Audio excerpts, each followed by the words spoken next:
I'm so pleased that our four panelists would make time to join us today. Few can offer the perspective and insights on the economic impact of the opioid crisis and how best to finance recovery and treatment as these four. So let me introduce them from your left to right. First is Senator Chris Eaton. She was elected to the Minnesota Senate in 2011 and re-elected in 2012. That was a special election, obviously. She represents District 40, which covers much of Brooklyn Center and Brooklyn Park. Senator Eaton is the ranking minority member of the Environment, Natural Resources Policy and Legacy Finance Committee, and also serves on Health and Human Services Finance and Policy Committee and the Senate Finance Committee. She is a registered nurse.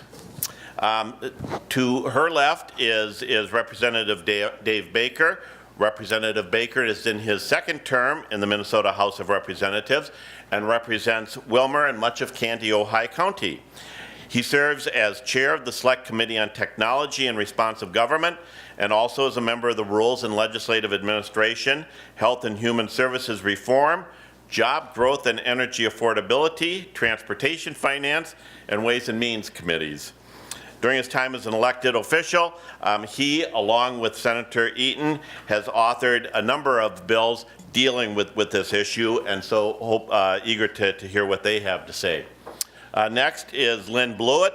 Lynn is a professor of health policy at the University of Minnesota School of Public Health and is director of the State Health Access Data Assistance Center, otherwise known as SHADAC, which is a multidisciplinary research and policy center that provides data analytics and policy analysis to inform evidence-based health policy.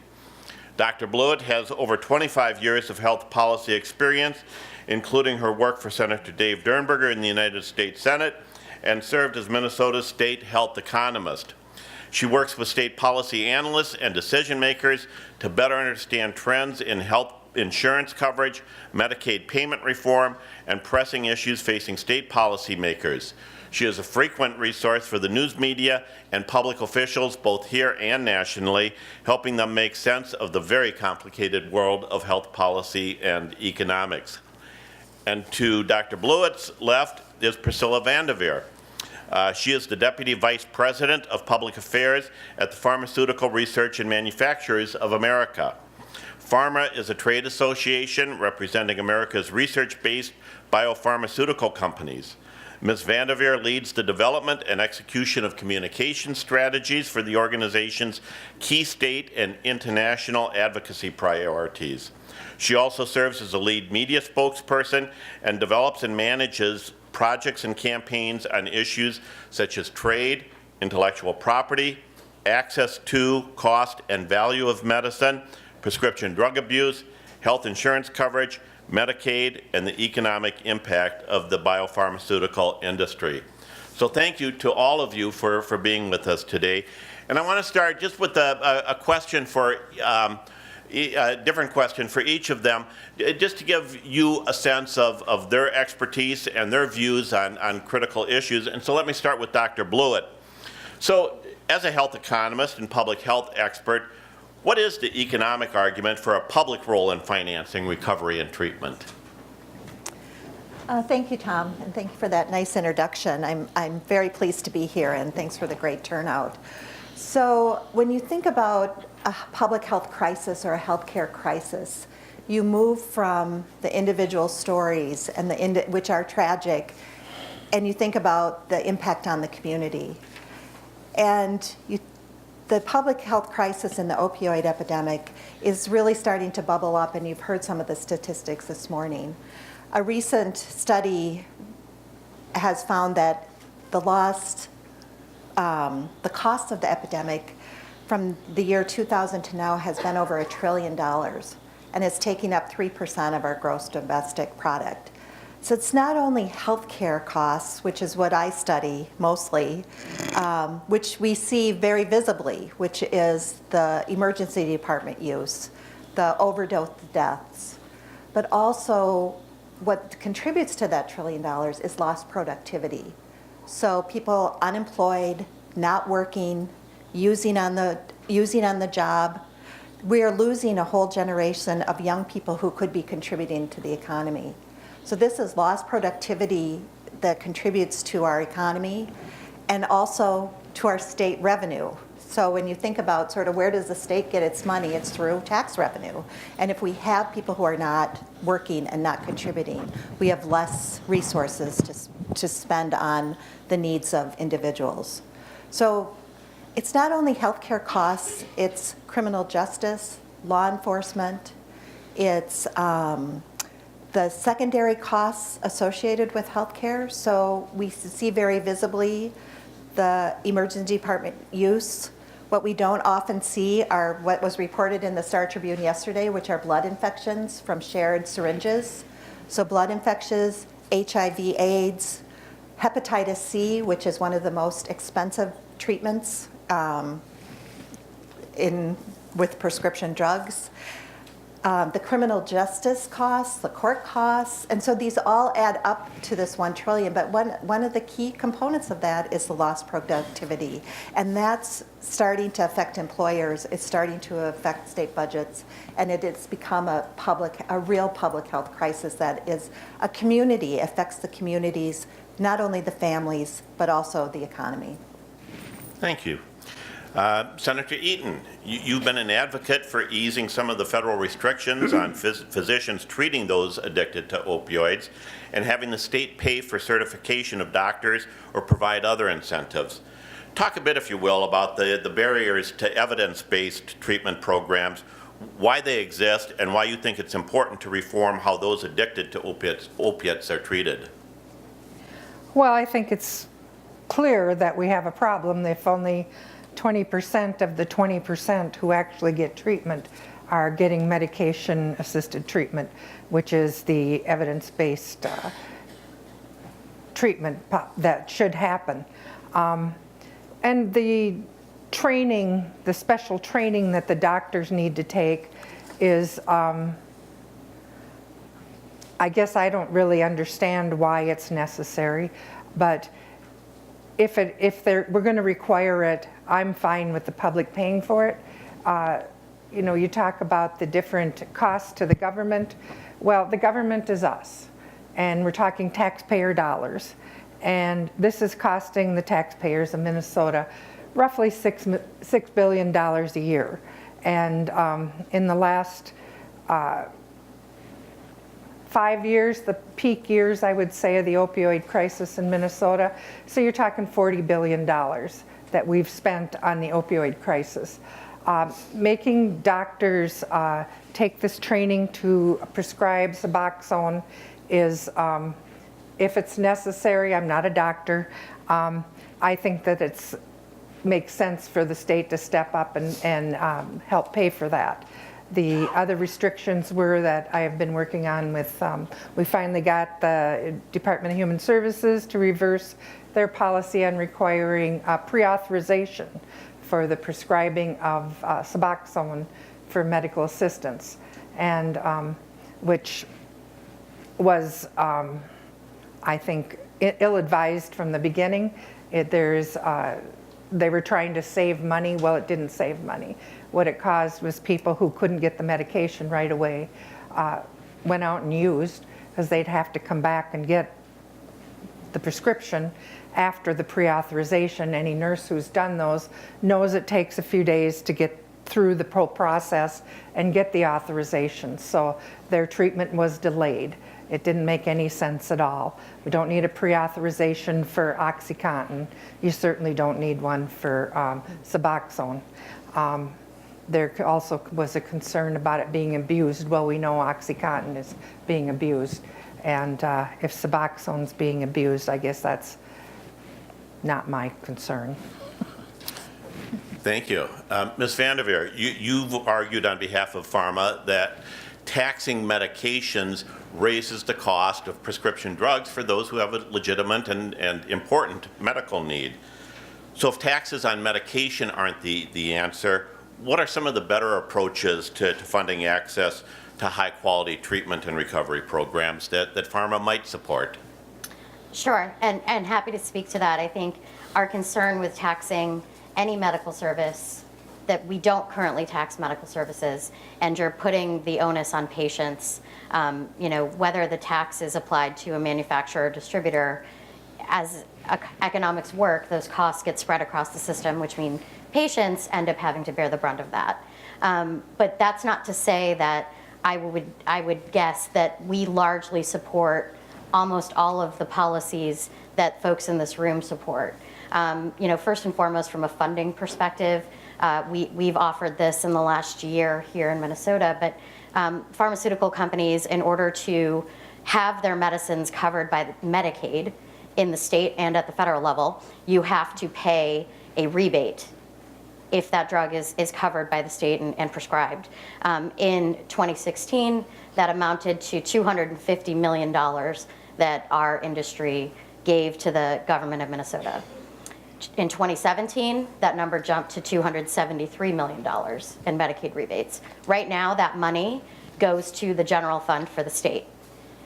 None of that money is going towards treatment, and we know that that could be a really ripe source of funding for Medicaid, and for particularly for the broader abuse problem, and to address some of the concerns that were just laid out when it comes to treatment and access to treatment, both in Medicaid. That's a challenge, obviously. It's also a challenge in the commercial market and private insurers. One of the things that we promote and talk a lot about is increased access to medication-assisted treatment, as well as inpatient and outpatient treatment, as well as alternatives to opioids, and making sure that people know the options that are available to them. We also support script limits.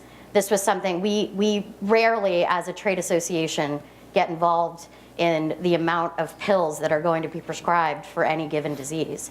That said, we saw what was happening here. None of our companies think that anybody should get a month's supply of drugs if they have a tooth removed. That's unconscionable, and it shouldn't happen.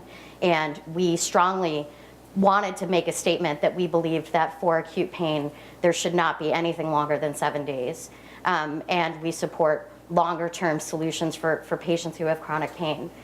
We also support expanded access and expanded mandatory training for prescribers. They should not be prescribing if they have not been appropriately trained on the risks of these medicines, how to recognize signs of abuse, how to have conversations with patients, and how to educate their patients about the safety of these products. And I also think that there's a lot to be said about expanding access to first responders with naloxone and other things. We support all of those things. And finally, supporting our law enforcement efforts to try to curb the impact of abuse and the number of illicit products that are making their way into the community. It was mentioned earlier, but counterfeit fentanyl is, invading the space where heroin has been for so long, and people don't know it's much stronger than heroin. They don't know that their drug is laced with it, and they die. And we have to stop the curb of that coming into this country. In large part, it's being made in China and shipped through our borders, through our shipping centers on the coast, and making its way across the interstate system in the United States. And it's a huge problem. And we think that we need to focus on that, to restrict that limit. And finally, I would say there are reasons why patients need access to these medicines. And I'm certainly not arguing that we should have unfettered access, that there should always be a discussion about the risks and the potential benefits of these drugs. Our companies don't survive when drugs are hurting and killing people. And our fundamental and our foundation of our industry is to make sure our products are safe.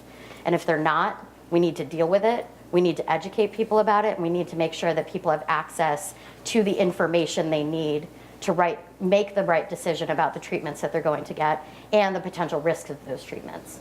Thank you. Representative Baker, there seemed, at least early in this year's session, 2018, that there was some broad bipartisan support for a lot of the proposals, including some of the payment mechanisms, the financing mechanisms. Many of those got lost in the end of session negotiations, maneuverings. So as you look forward to 2019, with a new governor, the House of Representatives up for election, Senate likely will stay Republican, but who knows in this environment. Are there lessons learned from 2018 that cause you to be optimistic for 2019 or 2020, regardless of who's elected? Or are new strategies going to be needed? Thanks, Tom, and trying to get my breath after the last panelist was talking. I'm just trying to get that through. But I will tell you that work is yet to be done. I am optimistic that we can do something this year. I probably went into this last year's session, a very short session, probably one of the shortest sessions we've had in our history, with bringing in a penny a pill idea that would actually have raised $15 to $20 million per year to go to an advisory committee that would have actually studied this thing better than anybody in the state to help the Department of Health, DHS, to how do we spend this money properly around the state to get the best resources in the right hands. What I liked about that idea was it brought new money from inside without putting it always on the taxpayer. I fundamentally believe, and I'll go to my grave saying this, we have got to look at the private sector that has made billions on this project for the last 25 years, and they need to be part of this conversation. Senator Eaton and I, Senator Rosen, worked really hard to get these folks at the table. Now, I don't believe in my heart that in 1994, when Purdue Pharmaceuticals was allowed to sell OxyContin as an extended release, super concentrated oxycodone, was a bad idea. I think they didn't want to hurt people. I don't believe that was the case. But a few years after that, or even shorter than that, they knew something was going off the rails. And they had some early decisions to make, and they didn't do the right thing, in my opinion. Now, clarity, I'm a pissed off dad. I'm angry because my son isn't here anymore, and I truly believe he was prescribed something stronger than he could have handled. I don't think my doctor was given good information. But I also know that Dan had a responsibility. So I'm not saying that coming up with new ideas and drugs are not a bad thing. But Senator Eaton and I and others have worked really hard to get everybody to the table that can actually help us solve this thing. And it isn't buying our way out of this thing. But we are in some good times in Minnesota right now financially that we've got some surpluses. Thank God for that. Because what would have happened a couple years ago if I wasn't able to move the dial any further than I already have financially, I think we'd be even further behind. And I was grateful today that Jeff Johnson came to say, hey, we've got to keep talking about this.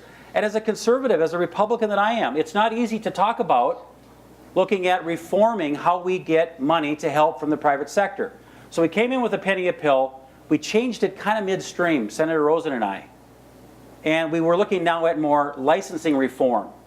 Because right now, pharmaceutical manufacturers of opioids and the folks that move it around called distributors, they pay the state of Minnesota $235 a year to do all the business that they want to. And I'm a restaurant owner in Wilmer. I sell liquor. I sell, I hope, good food. We are pretty popular. And I spend $5,000 a year to sell liquor. Now, if you want to open up a bar in Minneapolis, you will spend a minimum of $10,000 to open up a bar. Somebody needs to find out for me, what do we collect in the state of Minnesota for a controlled substance called alcohol? What do liquor stores have to pay for a license fee? The bars, I just told you a couple of them. That's just one. How many bars are there around the state of Minnesota? We do that because there's a problem with liquor, right? We've got issues to deal with in our society. So I am going to try to bring this idea this year of a reforming the licensing system so that it's a reasonable reform that we can do to say, I'd like to get, honestly, $10 million a year from a variety of sources that are not part of the government, because the government is still going to be paying all of that, if not more. But wouldn't it be nice, over 10 years, if we got $10 million a year, that's $100 million that we can start settling in to have this advisory committee continue to do this. But we have to find something new. So am I optimistic? I am, because we just can't give up on this. But it's also going to take all of you to start talking to your state representatives, your state senators, the governor, to make sure that they know what your position is too, that reforming isn't a bad idea. Again, I don't think, I mean, you're right. I mean, and she's right with her idea. It could raise the cost. I guess it could. I'm sure I'm charging more for a Bud Light at a $5,000 licensing fee than I would if I didn't have that at all. But I also know selling too many of those is a responsibility that I have as an owner and operator. But I also know that that's part of what we have come to. And I think in a few years, this is the kind of way we can move forward with having this part of the pharmaceutical heroin dilemma that we're under. We can do this with some better reforming because, again, as a state has spent billions of dollars over the past 20 years, they have profited billions of dollars. And I don't see them moving fast enough, and that's what's the frustration for me.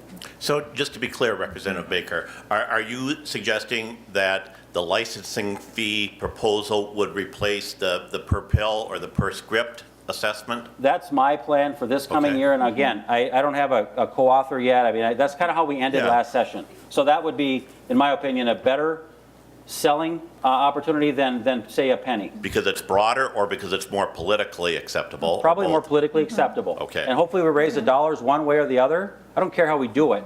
We just have to find a better way. And Senator Eaton, presuming the Senate stays in Republican control, is that an acceptable approach in the Senate? I believe that Julie Rosen's on board with that, and I would support it. I wouldn't, although not limit it to 10 years, and I would not limit it to 10 million. Okay. Yeah. And Ms. VanderVeer, so what's wrong with that? What's the flaw in Representative Baker's analogy between a liquor licensing fee and a higher licensing fee for scripts?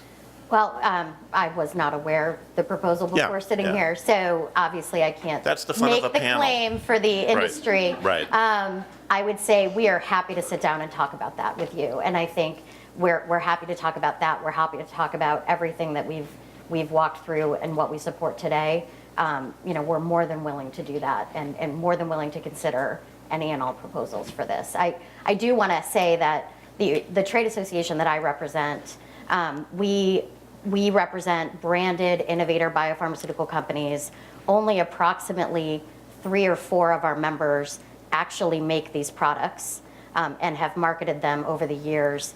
And but that said, our organization and our industry has made a commitment to try to address this crisis because, as was stated, it affects everything beyond just a company that makes these products.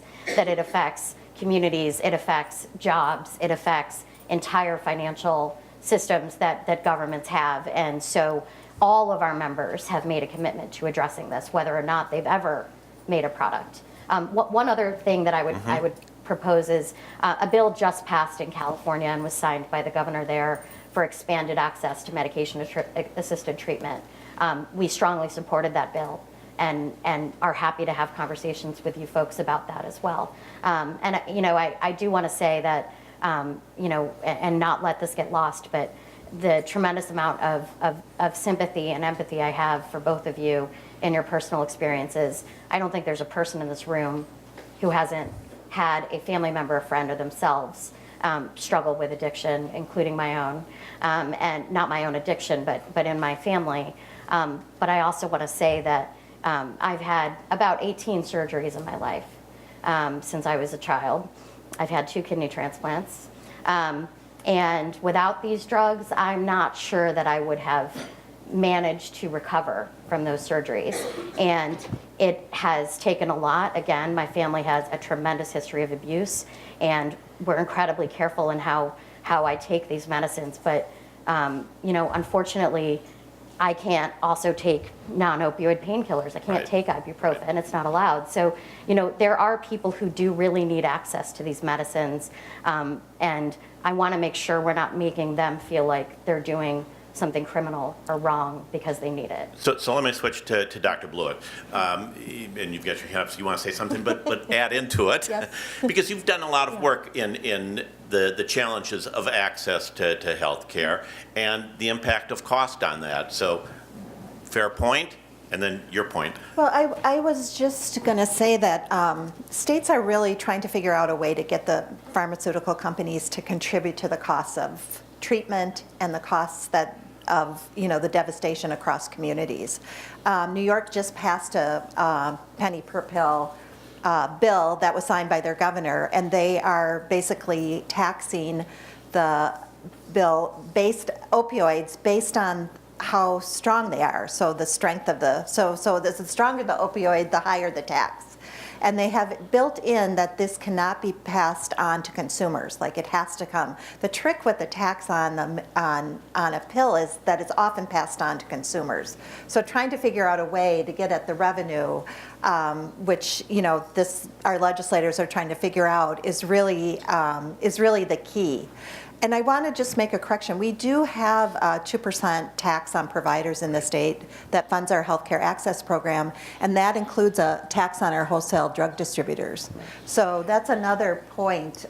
It's 2%, our provider taxes the wholesale drug distributors, and I would encourage you guys to look at that to maybe keep as the provider taxes scheduled to expire at the end of 2019.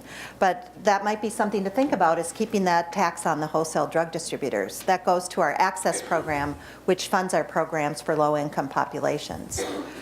I want to be clear, so you're suggesting take some of that money and Yep. put it into, Yep. dedicated to this, okay. Yep, that's we already have a tax Right. on the wholesale drug distributors, and that, it's kind of it's a stable and tax that brings in revenue to the state. Okay. The other thing I wanted to say, when you think about sort of what policy levers do states have, Medicaid is one of those components, and Minnesota was one of the states that did choose to expand its Medicaid program. So for low-income populations, under the Affordable Care Act, that expansion population, Medicaid has to pay for substance abuse disorder treatment, addiction treatment for the expansion population. So substance abuse addiction treatment is an optional benefit under Medicaid. Minnesota happens to provide that service, but it's an optional treatment. So for the non-expansion populations, the federal government pays 50% of the costs. For the expansion population, they pay 90% of the costs. So it's really important to think about the Medicaid program as a place for treatment, coverage. Most of the Medicaid population uses the treatment services at a higher level than other populations. So it's one of the ways that we can have an impact on at least the treatment and approach. Minnesota also does cover the 3 different medical assistant treatment protocols. Not all states do. So we are sort of one of the advanced states in terms of our Medicaid program. So go ahead, Senator Eaton. Thank you. I would like to remind people that your tax dollars pay for Medicaid. It's this idea that government's paying for this stuff, it's us. And I think that gets lost in the discussion a lot. And the rebate money that the pharmaceutical companies pay doesn't even cover the cost of medications in the Medicaid program. So it's gone before it ever, it's spent. And the other piece I'd like to bring up is I actually took the New York bill and had it with Senator Rosen converted to Minnesota and dropped to 20 million. Theirs was 100 million. And it wasn't a penny a pill anymore, or buy a pill. It was percentage of how much business the distributor or the manufacturer did in the state was the percentage they paid of that 20 million. For the Minnesota bill, it was 100 million in New York. So, And I think too, to follow up on that as well, the 250 million that pharma has mentioned that they do give to rebates, they do. But I will tell you that they've been doing that for a number of years, but it's because they have enough wiggle room in their pricing structure.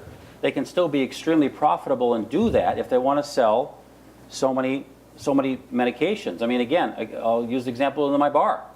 I'll do buy one, get one free Bud Lights all day long. If I could quadruple the volume of it, I will make more money. So it's a part of how do you want to fudge the numbers. It's that fuzzy math thing.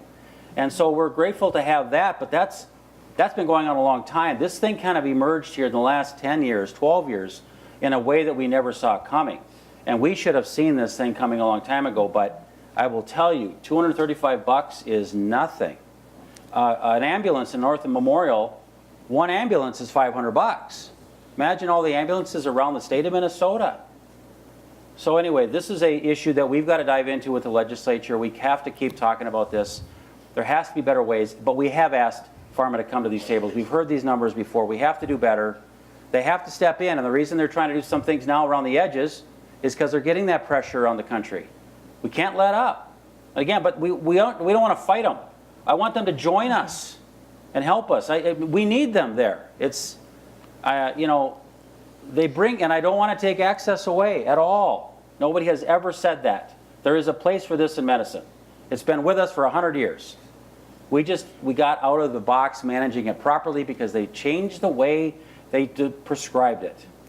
And I'd That's like the to add that we had this bill up, and the big pharma or whatever spent a small fortune in lobbyists at the end of last session to kill the bill.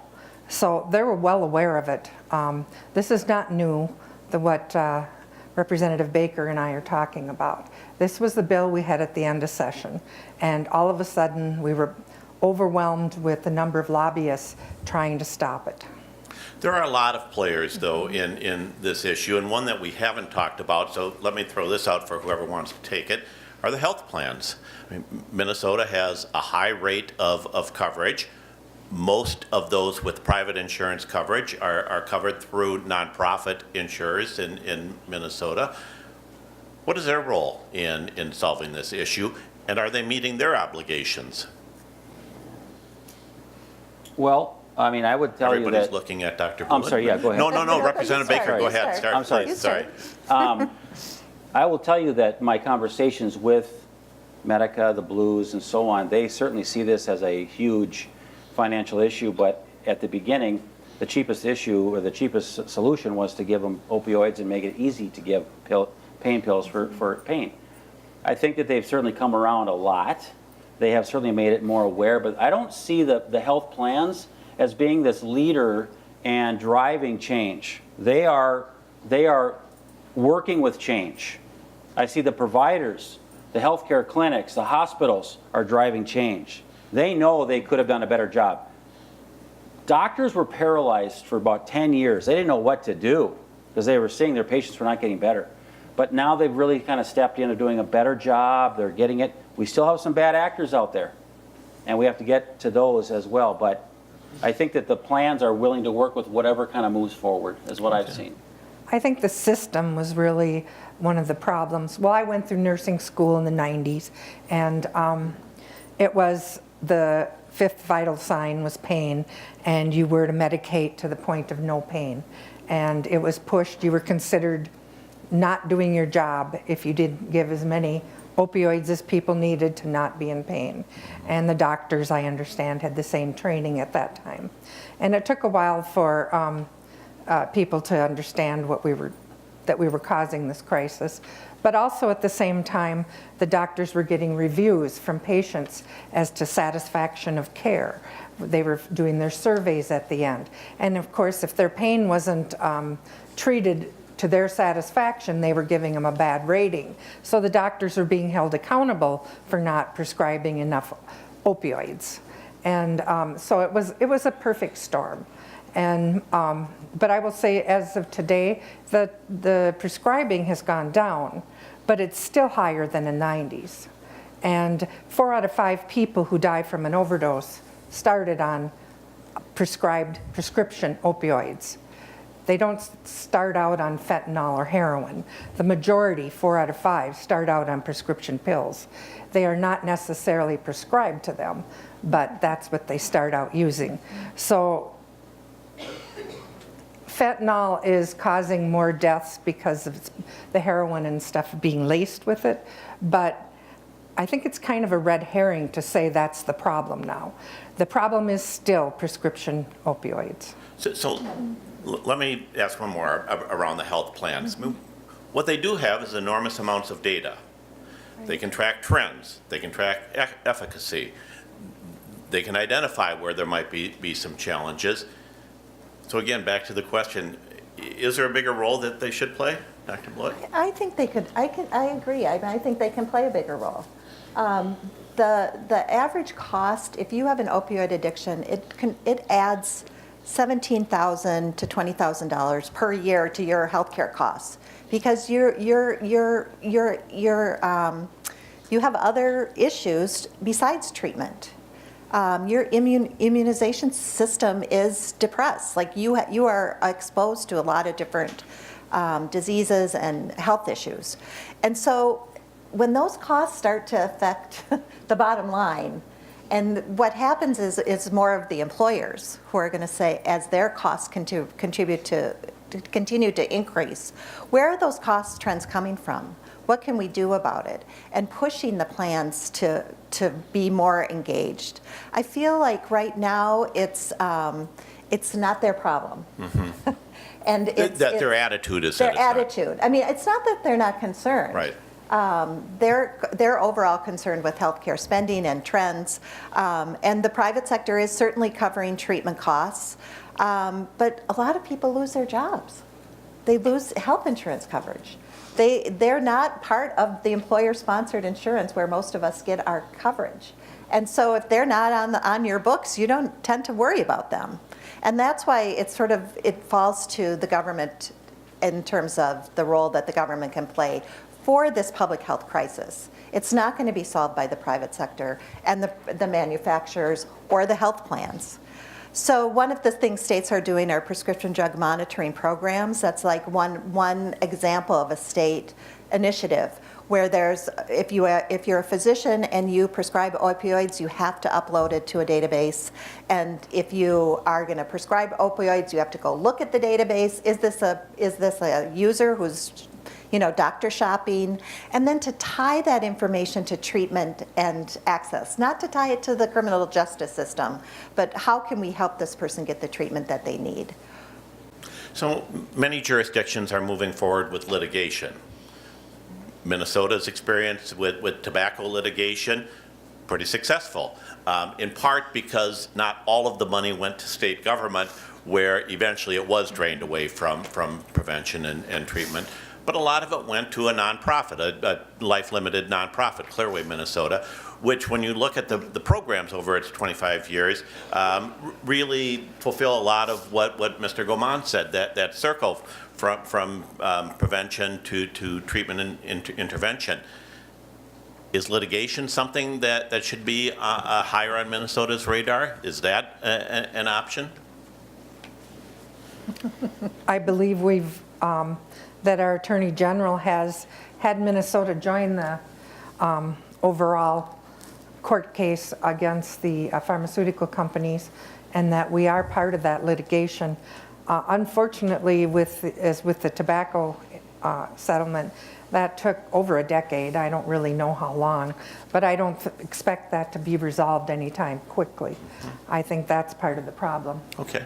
Litigation is there. It's obviously in front of the courts, and I think our job as legislators is not to litigate. We are to try to come up with good policy.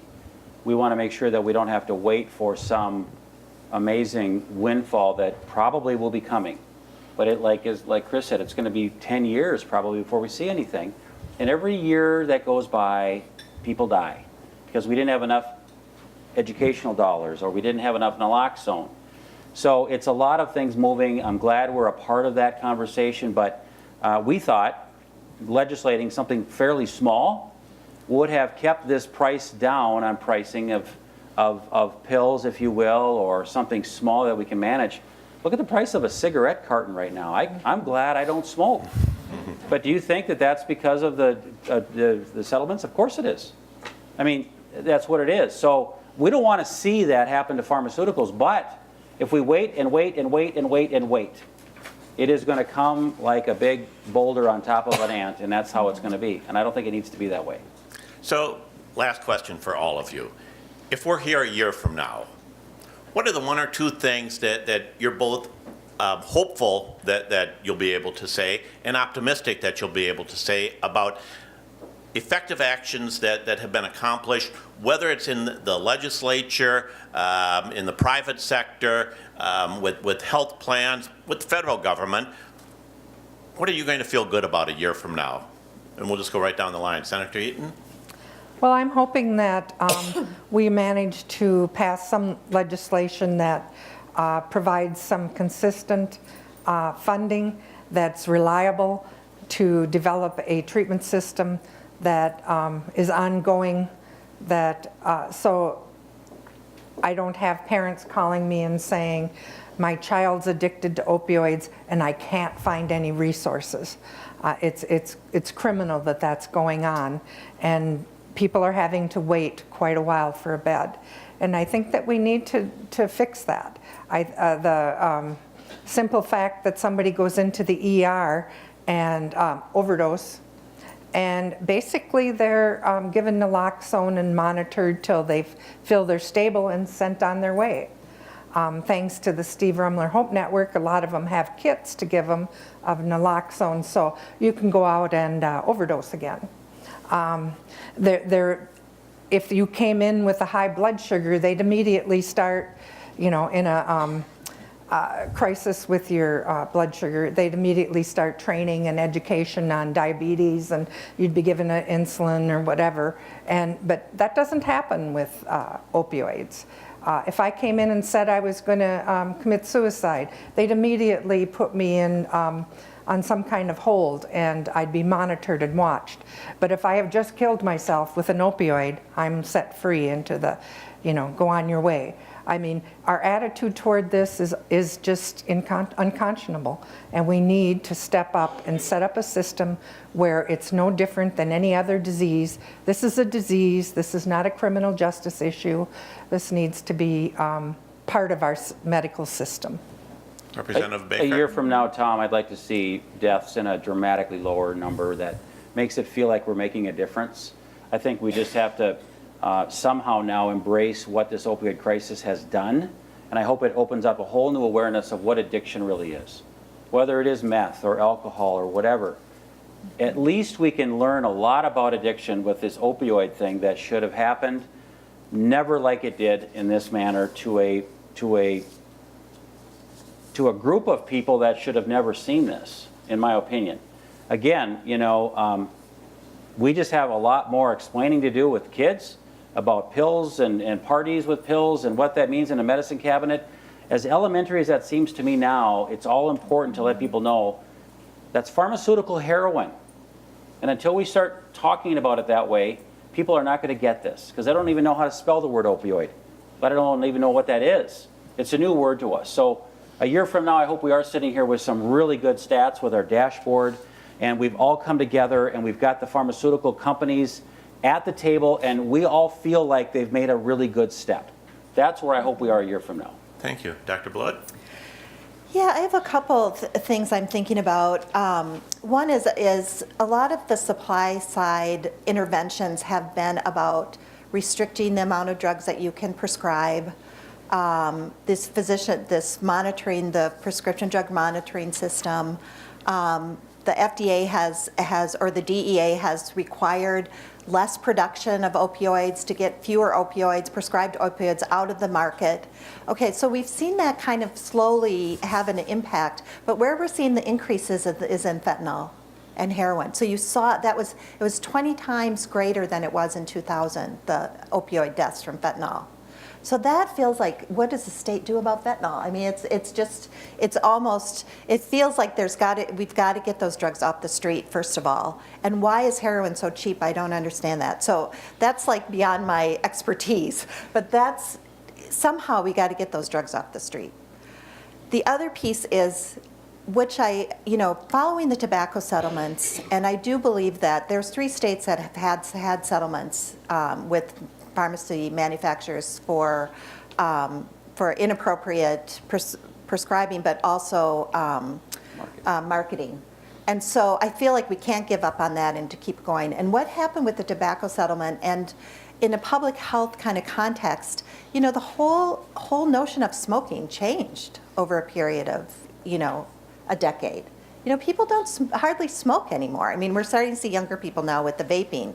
But the whole culture around smoking had changed over time, and getting the manufacturers to the table and holding them accountable for, yes, this is an addictive substance, and you need to be at the table and contribute to what that means for communities, for a public health crises. And so changing the culture, educating, starting young and really limiting opioids to pain management and having that be part of our culture. That's what they're there for. It doesn't go outside. And I don't know how that happens, but it certainly happened in tobacco. And it can happen, I think, in opioids. And Ms. VanderVeer, we hope that you'll feel welcome enough to be back here a year from now. And if you are, what do you hope has been accomplished? I talk to media every day, so I'm pretty used to it. But I think from my perspective, to the point of parity for treatment of substance use disorder and other mental health conditions, you have a lot of people who are self-medicating because they have other problems. And if we can get to a place where we're appropriately treating people with the underlying problems that they have, I think that'll make a huge difference. And that, that means more available mental health professionals. I don't know who in this room has tried to get a therapist who is covered by their insurance, but it's not an easy thing to do. You can get a cardiologist, you can get a pain doctor, but you can't get a therapist. It's crazy.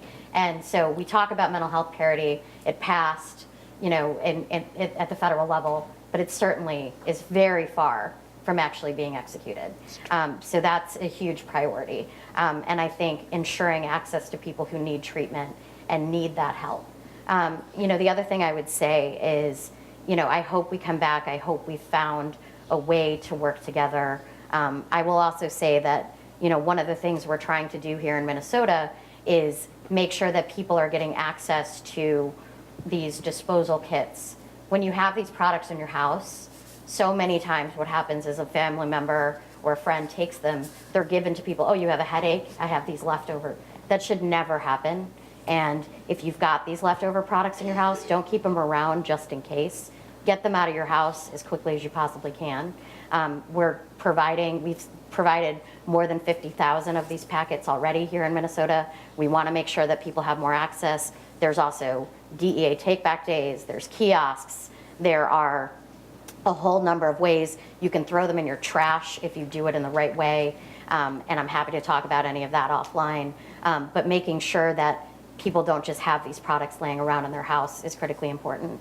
And then I would say finally, I hear you on the tobacco litigation. Unfortunately, I can't talk about litigation because it's individual manufacturers. I'm not trying to hedge it. My general counsel would kill me if I talked about it. But that said, tobacco is a known killer, and there's no medical benefit to tobacco. Nobody needs to smoke cigarettes or chew tobacco or anything else. There are people who do need these products in a controlled medical environment where they're being treated, and to be compared to tobacco is frankly, really sort of disheartening when you're talking to people who research and develop treatments for the world's worst diseases. I understand where the anger comes from, and I understand where the comparisons come from. But I would hazard a guess that I would say that it's quite a bit different than those two. But ultimately, I do hope we can all come to the table together. I hope we can get something meaningful passed, and I hope it's not blocked by politics and other reasons. And we really do want to come to the table. It's why we're making the commitment. It's why I'm sitting here today, and hopefully we can continue these conversations. Thank you very much. A terrific conversation. Please join me in welcoming and thanking Senator Eaton, Representative Baker, Dr. Blewett, and Ms. VanderVeer. Thank you.